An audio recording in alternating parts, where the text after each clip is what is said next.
gawa po tayo ng Choco Moist Cake. Ito po yung sa mix 1 natin. Meron tayo dito all-purpose flour or cake flour. Tapos ito naman, lagyan natin ng choco powder, cocoa powder. Tapos meron na tayo dito hinalong sugar, baking powder, baking soda. Ito yung pang ano natin.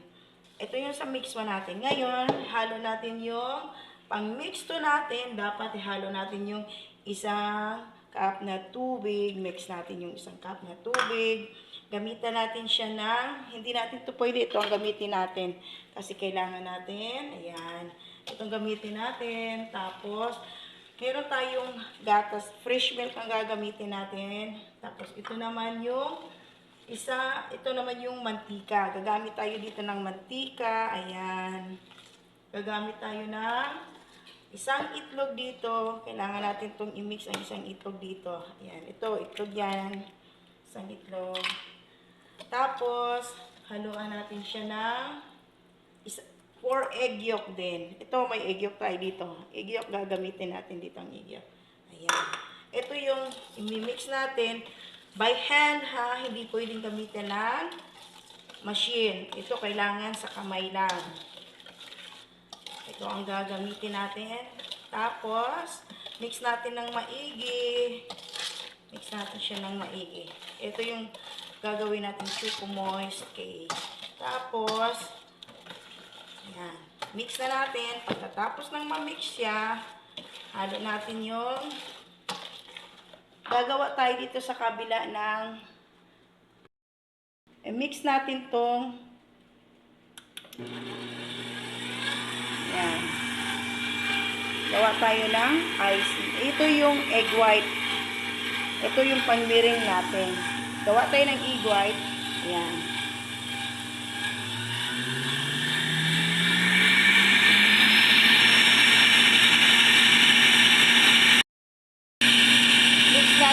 Sugar.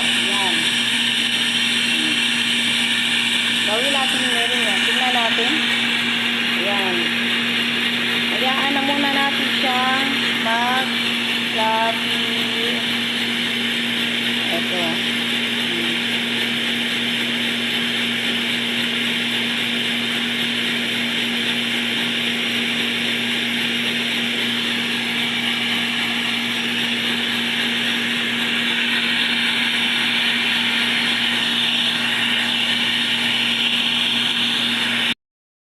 Fluffy na siya, pero kailangan natin dagdagan pa ulit konti ng fluffy. Saka natin i-mix doon sa ginawa nating cocoa powder. Yung ginawa nating meringue kanina, ayan, nakita nyo na. Diba?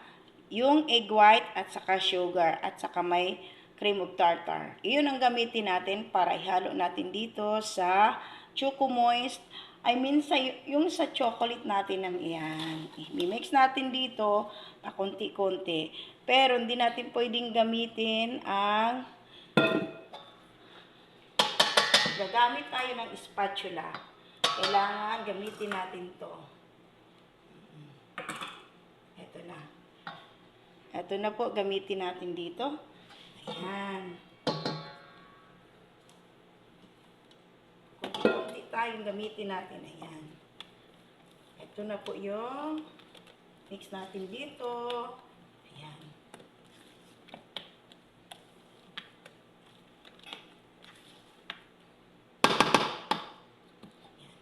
Tapos, mix ulit tayo dito. Halo natin lahat. Mix natin to.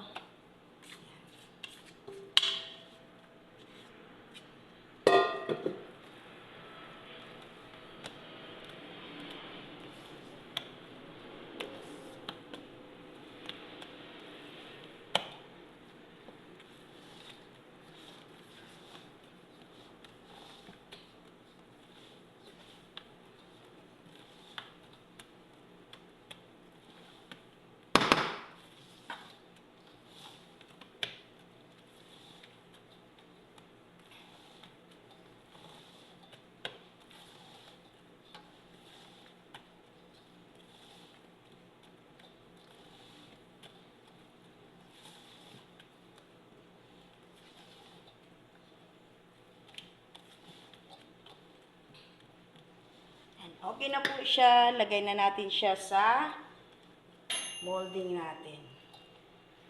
Ayan, gagawin ito yung 200, 150. Yes. Ngayon, ayusin natin yung gagawa dito sa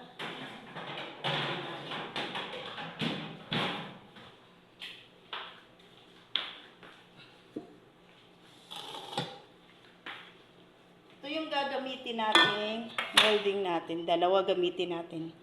Isa sa malaki at isa ito. Ito na yung cake natin mamaya. Ilalagay natin to sa oven. Oh, ayan na po.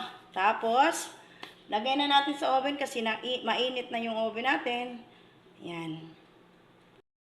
Lagay natin sa oven at mamaya titingnan natin after 45 minutes nasa oven po natin.